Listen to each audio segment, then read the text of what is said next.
places for some of the state workers who weren't going to get vaccinated.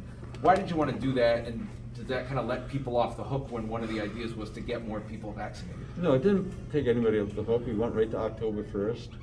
We filed both at Elena Slater as well as the Veterans Home for the relief that Department of Health put in to allow us to take critical staff and use the 30-day time frame to get 100% compliance in the facilities.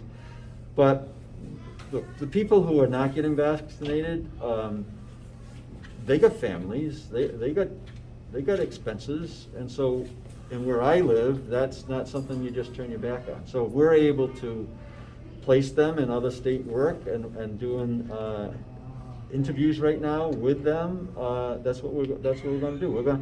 The people who work for me or work in the state of Rhode Island, I work with, they're important people, whether they're vaccinated or not. But you did mandate it, sorry, Pep, but you did mandate it, and the hospital stuck to it, and they saw their vaccination rates go up above 95%. And ours is there too. And so our Vets Home, for instance, we haven't had an infection, I believe. I talked to Director Yan the other day, in 3 months. So we're doing it well. We're going to make sure people are safe. Our numbers are in that range as well.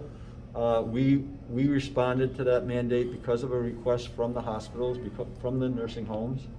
But we also got to work our way through the fact that some people are not going to get vaccinated. So, and we need to work with them. But they also then need to know is that in order to work in facilities, they're going to have to be vaccinated. Governor, what about the non-state employees? You know, in the prior administration, we pointed out the absence of shared sacrifice. And for those people who've been left behind, as they describe them, the heroes and zeros, there doesn't seem to be any effort. There may not even be unemployment. And they've been left behind. And again, the entire focus of Rhode Island state government appears to them to be making sure that state employees are taken care of and to be damned with them. No, I think that we've got to take into consideration. I get to manage the people that work with me. I encourage others, as you've heard me say this publicly, that we shouldn't be turning our back on individuals that choose not to get vaccinated. But at the same point in time, we need to hold strong because our highest death rates came in nursing homes, in age groups that are serviced by people in healthcare. And for us to be healthy, we need our healthcare workers healthy. And that's the bottom line. So let's talk about choice here a little bit too. So there's a choice. They can get vaccinated and not get vaccinated. And then we need to work with them if they're not vaccinated. Right now, under the current rules of Department of Health, they are not going to be they're not going to be practicing, in the healthcare industry. But there's also a point about body autonomy that seems to be ignored when it comes to elements of one side of the political aisle or one side of political thought. But we as a state cater to body autonomy to all sorts of other issues. But just as importantly, will these people be able to claim unemployment insurance? Will the state allow them, particularly in cases where there was documented medical and religious issues with this, will they be able to collect while they look for other employment? So we're taking case-by-case basis. I believe there was a dentist. I actually talked to the dentist this weekend. They'll have hearings. We'll talk way through those issues, and we'll take it one-on-one because there's not that many people who have not got vaccinated at this point, and the state is safer for it. And right now, our job is to make sure that the overwhelming majority of the people in the state of Rhode Island are safe, and then for the lower groups of people, the lower numbers, there's still a percentage, and it's a number that we need to take serious. We need to work with them, and I'm going to do that on the state level, and I encourage our other facilities to do the same thing on their level. Have you Brian. given up on working with the state workers union on mandating a vaccine for the rest of the state employees? It seems that that's gone by the wayside.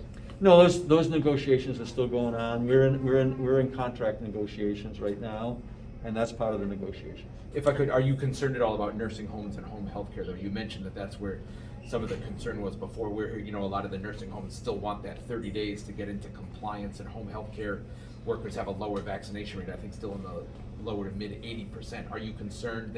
They're expressing concern that they're not going to have staff. There's protocols that they need to follow as well, and so we expect that to be done.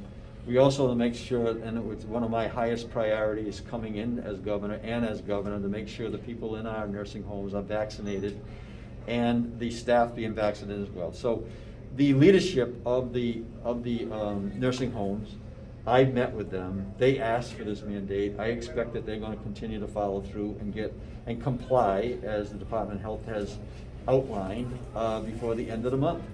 Are you concerned at all, sorry, about mixed Last messaging one. again, like with, okay, so these people have to get it, these people have to get it, but then we'll try to find exceptions, or we want the vaccination rates up, but if you don't get vaccinated, we'll still move you. Right now, I think that Department of Health has taken a very hard line on exemptions, right? And so the idea right now is to work through a process, if in fact they follow that process, which is not a simple application to be considered for it. I think you read there was 92 facilities in the state that have asked for that time frame to work towards 100% compliance.